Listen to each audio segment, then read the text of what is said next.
Ang kasaysayan ng alitan na pumapalibot sa Israel ay isang komplikadong tela na hinabi ng malalalim na kwento, pagkakakilanlan ng kultura, at mga geopolitikal na pakikibaka.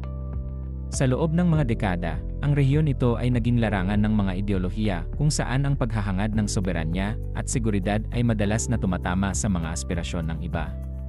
Mula sa pagtatatag ng Estado ng Israel noong 1948 na nagpasik ng mga alon ng paglipat at paglaban sa mga patuloy na alitan ukol sa lupa at mga karapatan, tila walang katapusan ang siklo ng karahasan. Bawat kaganapan, mula sa digmaang 6 na araw hanggang sa Oslo Accords, ay nag-iwan ng mga hindi mabuburang baka sa magkabilang panig na humubog sa buhay ng milyon-milyong tao.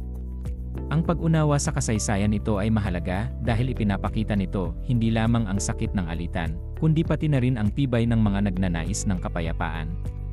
Kung nakatagpo ka ng mga bagay na ito na kapaki-pakinabang, magustuhan mong i-like ang video na ito at mag-subscribe sa VND channel para sa higit pang kaalaman.